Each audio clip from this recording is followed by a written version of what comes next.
역대상 8장 1절부터 40절입니다.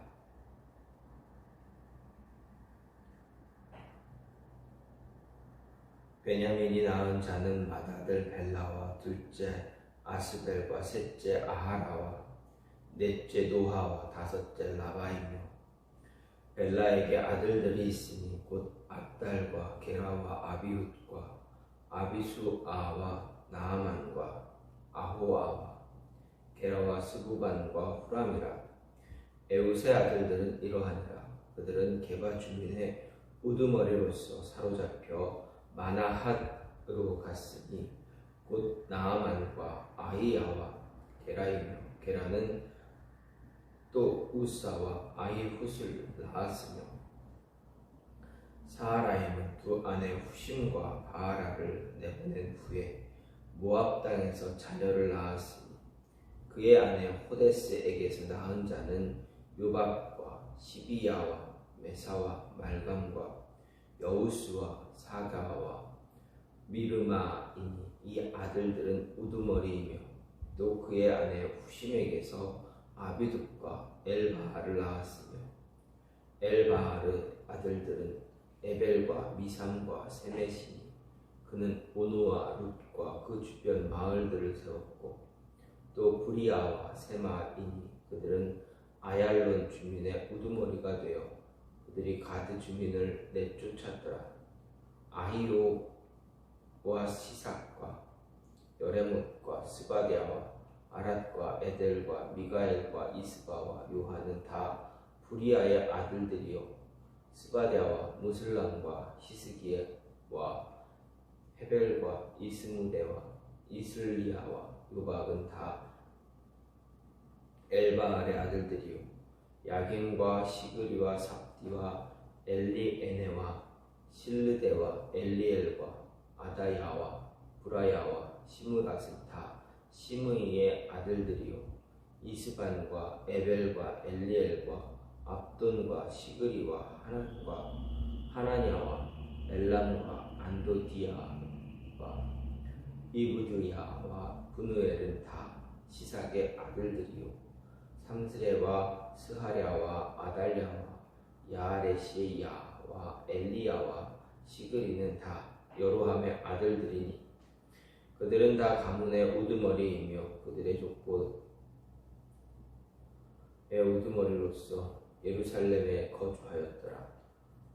기브온의 조상 여이엘은 기브온에 거주하였으니 그 아내의 이름은 마아가며, 장자는 압돈이요, 다음은 술과 기스와 바알과 나답과 그돌과 아히오와 세겔이며, 미글롯은 시므아를 낳았으며, 그들은 친족들과 더불어 마주하고 예루살렘에 거주하였더라. 넬은 기스를 낳고 기스는 사울을 낳고, 사울은 요나단과 말기수아와 아비나답과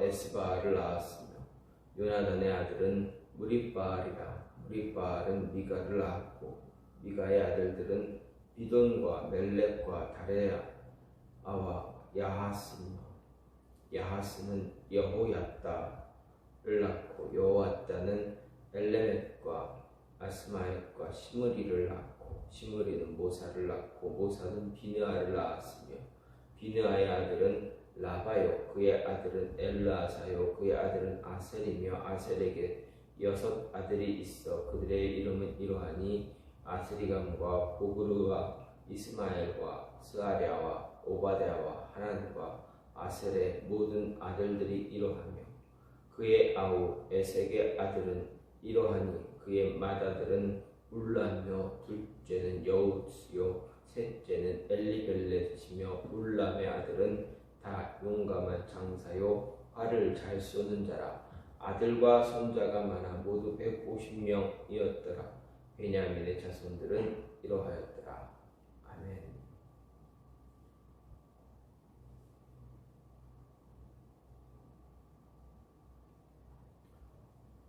오늘 말씀은 이스라엘 초대왕 사울을 배출한 베냐민 지파의 주요 계보를 이야기하고 있습니다.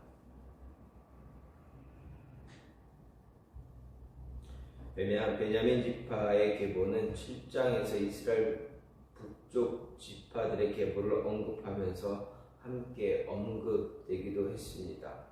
그럼에도 저자가 8장을 통해서 또 다시 기록하고 있는, 상세하게 기록하고 있는 것은 레위 지파를 제외하고 유다 지파 다음으로 베냐민 지파의 계보를 다시 다루는 이유는 이스라엘 초대 왕 사울을 배출했다라는 점 때문이고, 또 이스라엘이 남과 북으로 분열될 당시 베냐민 지파의 일부가 다윗 왕조를 지지했다라는 것, 그리고 바벨론 포로에서 돌아왔을 때 이스라엘 내에서 베냐민 지파가 차지하는 비중이 컸다라는 것을 고려했기 때문입니다.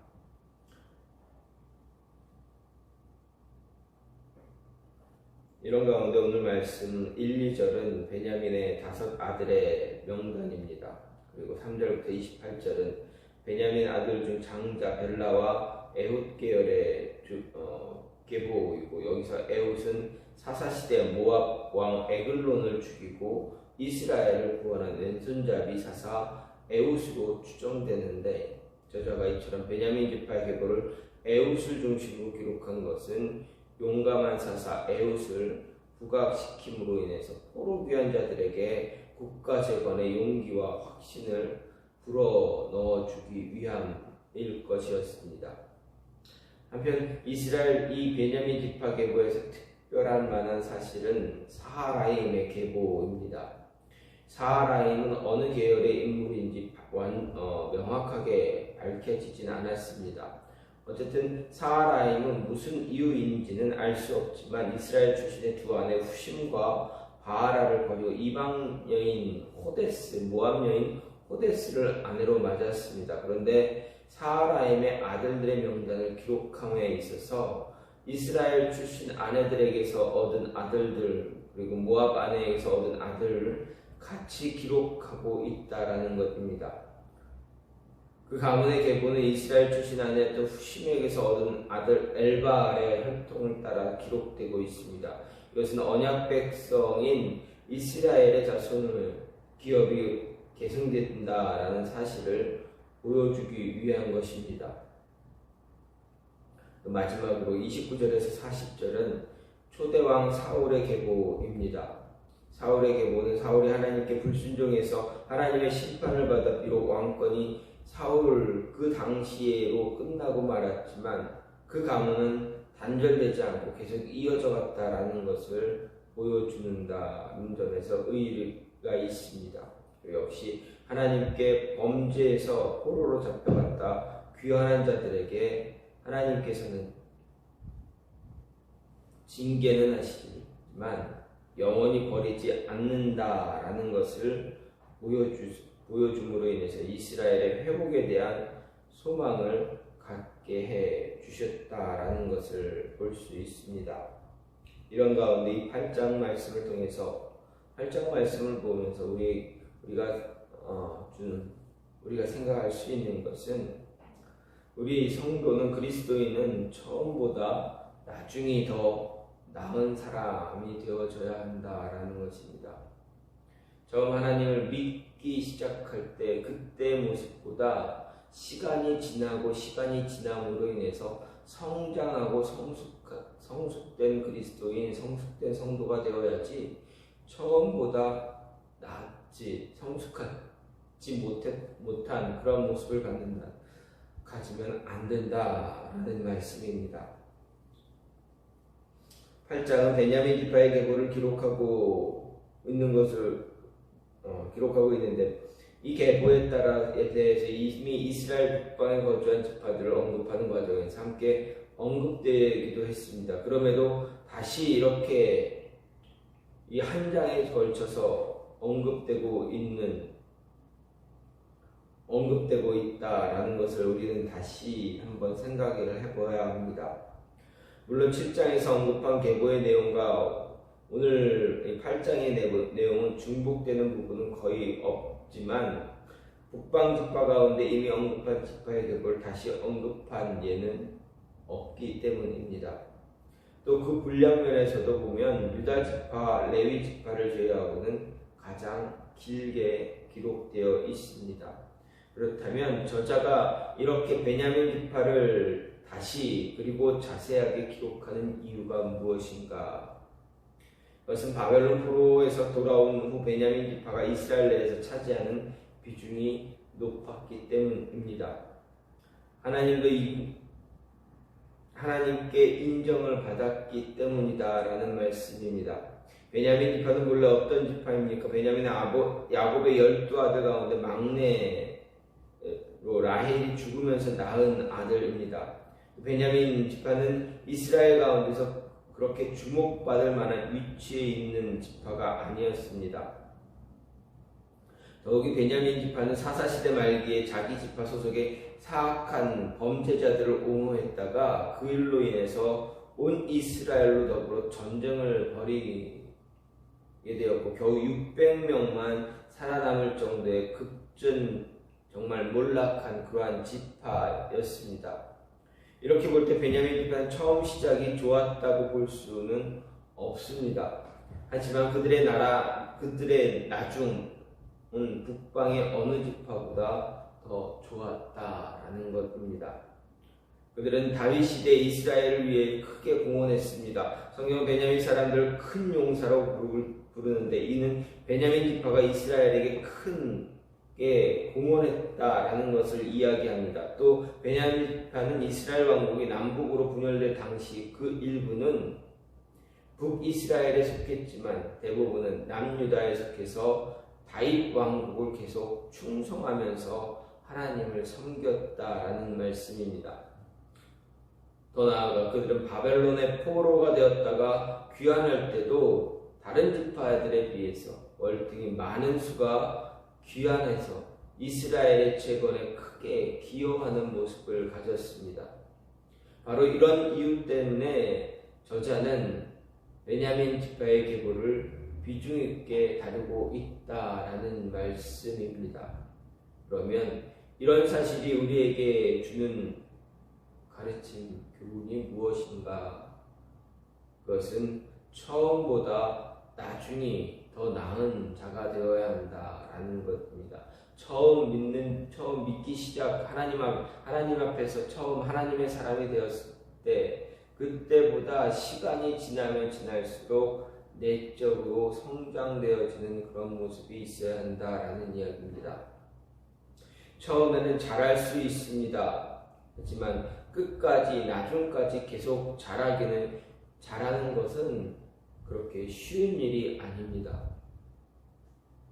세상에서도 마찬가지입니다. 어떤 일을 맡겼을 때 처음에는 열심을 다할 수 있습니다. 그러나 시간이 지나고 지날 때 그 열심이 사라지게 됩니다. 처음보다 더한 열심을 갖고 그 일을 추진해 나가는 일이 그렇게 쉽지만은 않다라는 것입니다. 어떤 SNS에 어떤 분이 이런 이야기를 했습니다. 처음 시작해서 끝까지 가는 사람, 그 사람은 전체의 10% 안에 들어가는 사람이다 이야기합니다. 무슨 말씀입니까?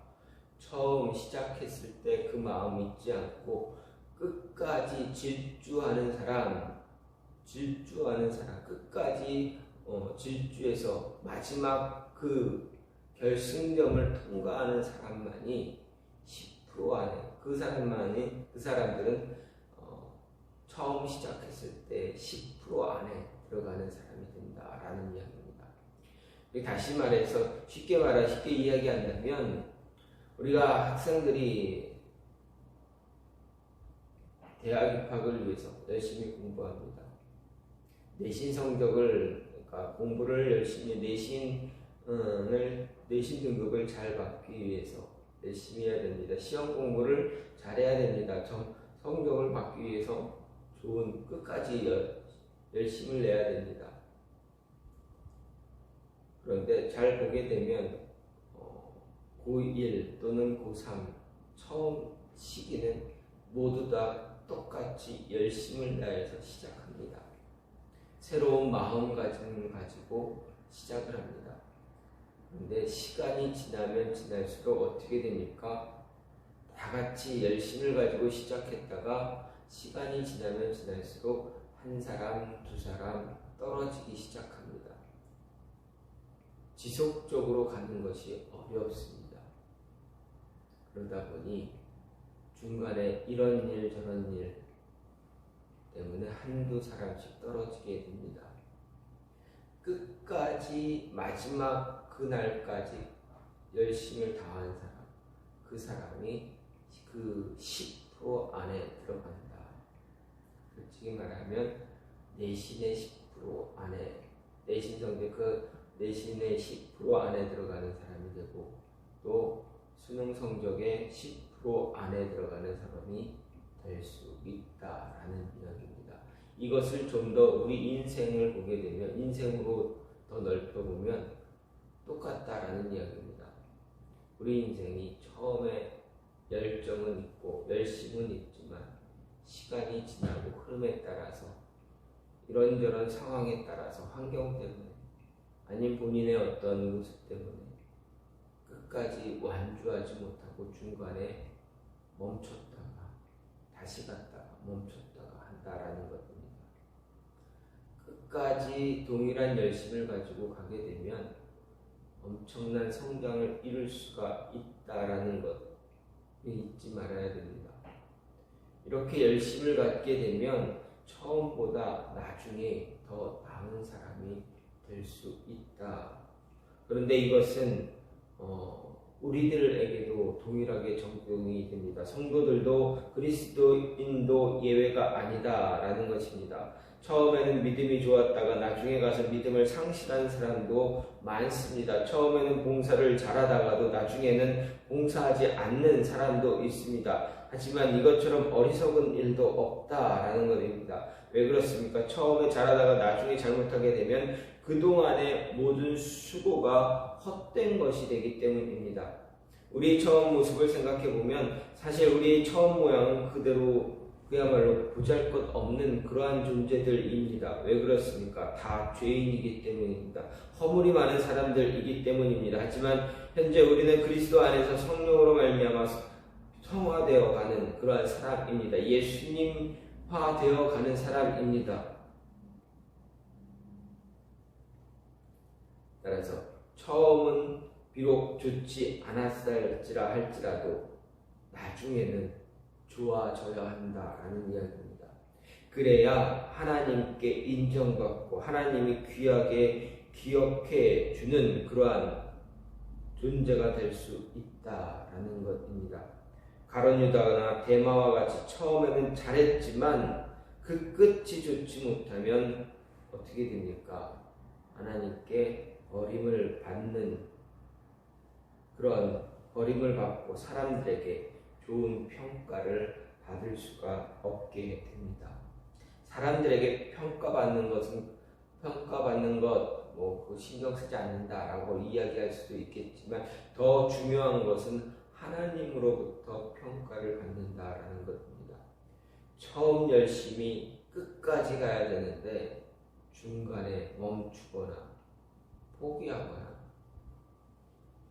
처음보다 못한, 마지막이 못한, 가면 갈수록 처음엔 열심을 갖고 있다가 시간이 지나면 조금씩 그 열심이 떨어지고 없어지고 하다가 안 하다 그러다 끝내는 다 처음보다 못한 그런 모습으로 나아간다는 것, 분명 하나님은 평가하실 것입니다. 물론 그 주변 그동안의 상황들을 하나님 다 아실 것입니다. 이해도 하실 것입니다. 우리가 어떤 상황을 지내왔는지, 얼마나 힘든 상황을 지내왔는지, 힘든 일이 분명히 생겨서 그때 주저하고 좌절하기도 하고 넘어지기도 하고 그랬다는 것 분명 다 아실 것입니다. 하지만 우리의 끝은 처음의 시작보다 더 나아져야 한다. 우리의 믿음은 처음보다 나중이 더 성장된 성숙된 모습이 되어져 있어야 한다라는 것, 이것을 잊지 말아야 합니다.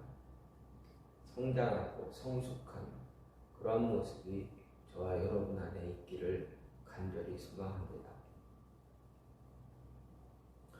시간 같이 기도하기로 원하는 것, 하나님, 우리의 모습이 처음보다 나중이 더 성장되어지고 하나님이 기뻐하는 모습이 되어질 수 있게 해달라고.